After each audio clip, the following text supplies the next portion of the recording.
주신 하나님의 말씀은 느헤미야 13장 1절에서 14절 말씀입니다. 제 성경으로 구약 747면에 있습니다. 느헤미야 13장 1절에서 14절 말씀입니다. 교독하겠습니다. 그날 모세의 책을 낭독하여 백성에게 들렸는데 그 책에 기록하기를 암몬 사람과 모압 사람은 영원히 하나님의 총회에 들어오지 못하리니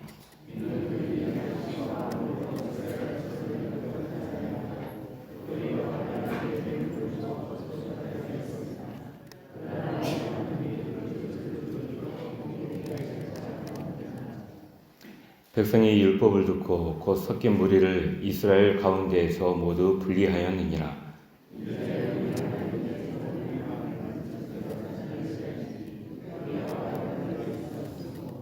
도비아를 위하여 한 큰 방을 만들었으니 그 방은 원래 소재물과 유향과 그릇과 또 레위 사람들과 노래하는 자들과 문지기들에게 11조를 주는 곡물과 쇠 포도주와 기름과 또 제사장들에게 주는 거제물을 두는 것이라.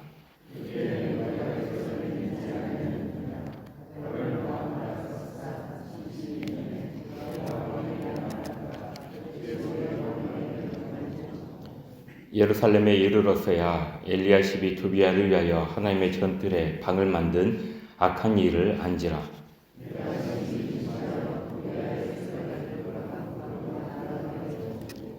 명령하여 그 방을 청결하게 하고 하나님의 전의 그릇과 소재물과 유향을 다시 그리로 들여놓았느니라.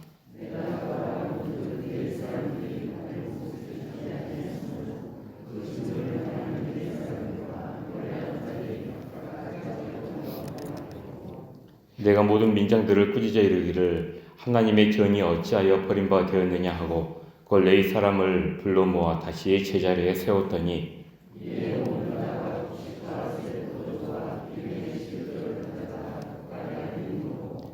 내가 제사장 셀레미야와 서기관 사독과 레위 사람 부다야를 창고지기로 삼고 마따냐의 손자 삭굴의 아들 하난을 버금으로 삼았나니 이는 그들이 충직한 자로 인정됨이라. 그 직분은 형제들에게 분비하는 일이었느니라. 내 하나님이여 일로 말미암아 나를 기억하옵소서. 내 하나님의 전과 그 모든 직무를 위하여 내가 행한 선한 일을 도말하지 마옵소서. 아멘. 오늘 말씀 느헤미야 13장은 느헤미야서의 마지막 장입니다. 그렇게 해서 이제 느헤미야의 두 번째 기록을 하고 있습니다. 성벽 봉헌식이 있던 날에 느헤미야는 모세의 책을 낭독을 해서 백성들에게 들려줍니다. 1, 2절 말씀으로 볼 때 그 모세의 책은 신명기였던 것으로 보이고 그 중에서도 신명기 23장 3절에서 6절 말씀에 특히나 주목을 했던 것 같습니다. 그 말씀을 보면은 암몬 사람과 모압 사람은 여호와의 총회에 들어오지 못하리니 그들에게 속한 자는 10대뿐 아니라 영원히 여호와의 총회에 들어오지 못하리라. 그들은 너희가 애굽에서 나올 때 떡과 물로 너희를 길에서 영접하지 아니하고 메소포다미아의 부돌 사람 부올의 아들 발람에게 뇌물을 주어 너희를 저주하게 하려 하였으나 내 하나님 여호와께서 너를 사랑하심으로 내 하나님 여호와께서 발람의 말을 듣지 아니하시고 내 하나님 여호와께서 그 저주를 변하여 복이 되게 하셨나니 내 평생에 그들의 평안함과 형통함을 영원히 구하지 말지니라 라고 말씀을 하고 있습니다. 암몬과 모압은 아주 가까운 친척 민족입니다. 사실 이스라엘하고도 남이라고 할 수 없는 사이죠. 암몬은 아브라함의 조카 롯의 작은 딸이 낳은 베남미의 후손이고요. 모압은 롯의 큰 딸이 낳은 모압의 후손입니다. 그러니까 이 두 민족은 형제지간이죠. 그리고 이스라엘하고는 조카지간이라고도 할 수가 있습니다. 그런데 이 두 민족이 이스라엘이 출애굽한 이후에 계속해서 이스라엘을 야금야금 괴롭힙니다. 특히 민수기 22장에서 이 모압이 부도로에 살고 있는 예언자 발람에게 뇌물을 주어가지고 이스라엘을 저주하게 하죠. 그러나 하나님께서 발람에게 저주가 아니라 이스라엘에게 복을 선포하게 하십니다. 이로 인해 신명기법은 암몬과 모압 사람은 영원히 여호와의 총회에 들어오지 못할 것이고 이스라엘 백성들은 그들의 평안함과 형통함을 영원히 구하지 말라라고 명령을 하고 있습니다. 암몬과 모압 사람들이 예언자 발람에게 뇌물을 주어서 이스라엘을 저주하게 했던 것이나 느헤미야의 대적이었던 산발랏 도비야 게셈 등이 유다 지도자들과 예언자들을 매수해서 끊임없이 느헤미야를 괴롭혔던 것이나 비교해보면 다를 바가 전혀 없지요. 그런 의미에서 예루살렘 성벽 재건에 힘썼던 느헤미야는 암몬과 모압 사람들을 여호와의 총에 들어오지 못하도록 했던 율법을 실시함으로써 암몬과 모압 같은 행위를 하고 있는 그 산발랏 도비야 게셈과 같은 그런 이방 민족, 이방 사람들이 유다 공동체를 어지럽히지 못하도록 정결화 작업을 하고 있는 것으로 이해를 할 수가 있는 것입니다. 이것을 통해 알 수 있는 또 한 가지가 있습니다. 하나님께서 암몬과 모압 사람들이 뇌물을 주어 사주했던 발람이 저주 대신 이스라엘을 축복하도록 하셨던 것과 같이 유다 공동체가 대적들의 방해에도 불구하고 예루살렘 성벽을 재건할 수 있었던 것은 전적으로 하나님의 돌보심과 은혜 덕분이라는 말입니다. 그렇게 해서 유다 백성들은 신명기의 율법을 듣고 그들 가운데 섞인 이방인 무리를 이스라엘 가운데서 즉시 분리를 하게 됩니다. 오늘 말씀에는 즉시라는 말이 없는데 이 말씀이 기록되어 있는 그 문법적인 것을 보면은 즉시 행동했던 것을 알 수가 있습니다. 근데 그러한 이방인들 중에 누가 있었을까요? 이스라엘 민족 중에 섞여 살고 있는 이방인들 중에는 사랑하는 아내도 있었을 것이고 남편도 있었겠죠. 그리고 오랜 시간 우정을 나누었던 친구와 이웃들도 분명히 있었을 겁니다. 여러 가지 이해관계에 얽혀있는 수많은 이방인들이 여기에는 포함이 되어 있습니다. 꼭 그렇게까지 해야 하나 싶기도 한데 사실 이것은 유다 공동체의 성격과 당시의 종교 정치적 상황을 이해하지 못한다면 우리나라의 정서로는 받아들이기가 참 어렵습니다. 유다 공동체, 곧 하나님의 총회를 가리키는 단어가 히브리어 카할이라는 단어를 사용을 합니다. 그런데 이 카할이라는 단어가 일반적인 공동체가 아니라 종교적 집회의 성격을 띠고 있는 단어입니다. 그러니까 유다 공동체는 거룩한 신앙 공동체로서 하나님을 예배하는 집회적 성격을 가지고 있는 공동체라는 말입니다. 이러한 이들의 정체성은 어디로부터 왔던가요? 하나님과의 언약으로부터 왔지요. 때문에 유다 공동체는 자신들의 종교 공동체인 그 카알에 들어올 수 없도록 규정되어 있는 이방인들을 심지어 사랑하는 가족조차도 유다 공동체에서 모두 분리함으로써 그 신앙 공동체를 정화시키는 희생적 행위를 하고 있었던 겁니다. 모든 백성들이 그런 것은 아니었을 테지만 이것은 신앙 공동체의 회복을 위해 자신의 뼈와 살을 끊어내는 아픔과 고통을 감수한 희생 행위였습니다. 백성들은 말씀드렸듯이 즉각적으로 말씀에 순종했지만 결코 쉬운 일이 아니었을 겁니다.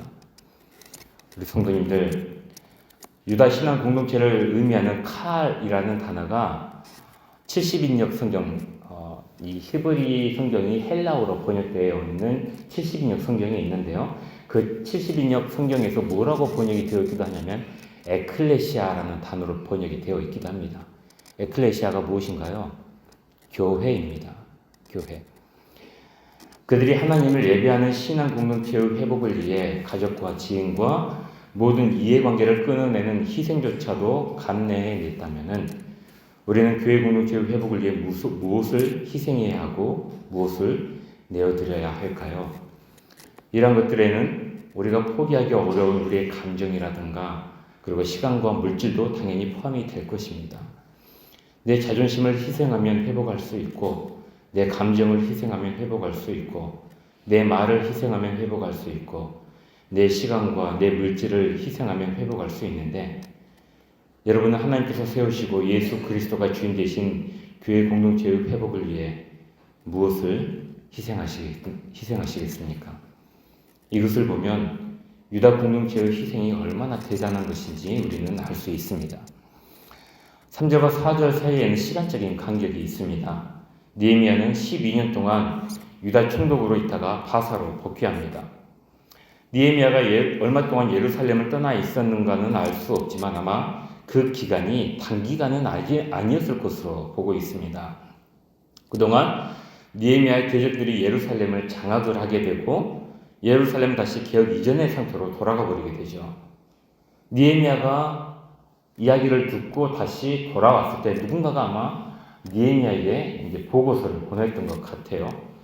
다시 돌아왔을 때 유다 공동체의 상황은 매우 심각했던 것으로 보입니다. 이 느헤미야가 얼마나 얼척이 없었을까요? 애써 이뤄놓은 것이 모두 수포로 돌아갔습니다.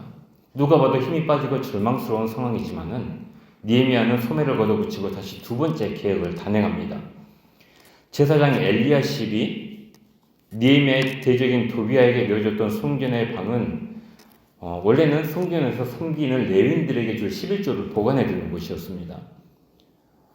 제사장들은 백성들이 바치는 제물 가운데서 그들의 몫을 받았는데 이 레위인들은 전적으로 11조에 의존을 하고 있었단 말이죠. 그런데 11조를 보관해 두는 곳을 도비아라는 사람이 쓰고 있으니 11조를 둘 곳이 없어서 다행히 11조를 걷지 않게 되었겠죠. 당연히 레위인들은 오랫동안 그 몫을 받지 못했었고 결국 그들은 생계를 위해서 모든 성전 직무를 포기하고 자신들의 연고지로 가서 다른 일을 하게 된 것입니다. 그러니 이 하나님의 성전이 어떻게 되었겠습니까? 유다 신앙 공동체의 중심은 하나님의 성전입니다. 이들은 성전 신앙입니다. 그래서 귀환 후에 가장 먼저 했던 일이 하나님의 성전을 재건하는 일이었고 느헤미야도 성전을 제대로 정비를 해둔 것이죠. 에스라와 스룹바벨이 와서 했던 것도 무엇이었던가요? 하나님의 성전을 재건하는 것이었습니다. 그런데 지금 그 하나님의 성전이 방치가 되어 있는 겁니다. 이에 느헤미야는 도비아가 사용하고 있는 방의 모든 것들을 방 밖으로 내다버리고 그 방을 포함한 주변 방들을 다시 정결하게 하는 그 작업을 실시합니다.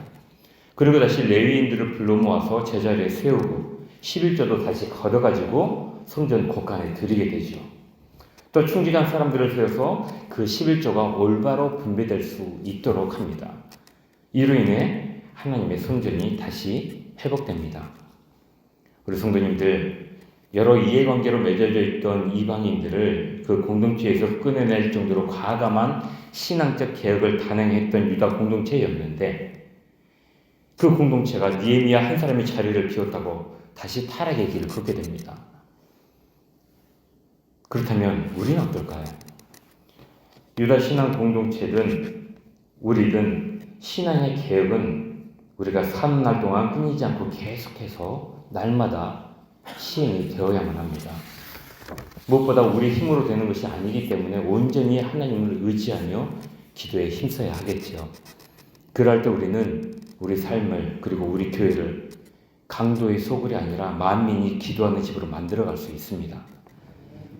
오늘 하루도 우리 성도님들의 삶에 하나님께서 기뻐하시는 신앙의 개혁이 있으시기를 간절히 기원합니다. 함께 기도하겠습니다. 사랑하는 청해 하나님, 이 시간도 말씀으로 함께 해주시니 감사합니다. 유다 공동체가 하나님께 대한 신앙과 공동체를 회복하기 위해 끊어내며 희생했던 것들이 얼마나 힘겨운 일이었을지 생각해 봅니다. 우리 역시 우리 삶의 회복과 우리 교회의 회복을 위해 그리고 신앙의 개혁을 위해 여러 가지 것들을 희생하며 포기할 수 있는 마음을 더하여 주시고 그 과정이 쉽지 않을지라도 하나님을 의지하며 하나님께 기도하며 올바른 신앙의 개혁을 향해 끊임없이 나아가게 하여 주옵소서. 이 시간 주님께 1,000번째로 올려드립니다. 우리 임성훈 청년 이민숙 집사님 올려드리는 그 손길과 마음과 기도의 제목을 기억하여 주옵소서. 주님의 때에 가장 좋은 것들로 응답하여 주옵소서. 여러 가지 질병으로 괴로워하고 아파하며 힘들어하는 성도들이 있습니다. 우리 환우들을 주님께서 기억하여 주시고 그 모든 아픔, 육신의 연약함, 마음의 아픔까지도 해결함을 받을 수 있도록 고쳐질 수 있도록 주님 도와주시옵소서. 여러 성도들의 삶의 문제가 해결함을 받을 수 있도록 주님 도와주옵소서. 자녀의 아픔과 그늘 놓고 기도하는 우리 부모님들의 관과 눈물을 기억하여 주시고 반드시 응답받을 수 있도록 주여 도와주시옵소서. 오늘까지 계속해서 여전교회가 긴장하며 헌신합니다. 그들의 모든 수고의 손길을 기억하여 주시고 주님 앞에 올려드리는 수고와 헌신 그리고 기도의 제목들이 반드시 응답받을 수 있도록 주여 도와주시옵소서. 우리나라를 불쌍히 여겨주시고 당면한 여러 가지 일들이 우리 주님의 은혜 가운데 잘 해결되게 하셔서 이 나라가 주님의 은혜와 공의와 정의와 상식과 질서가 올바로 세워지게 하여 주옵소서. 감사드리며 우리 주 예수 그리스도 이름으로 기도합니다. 아멘.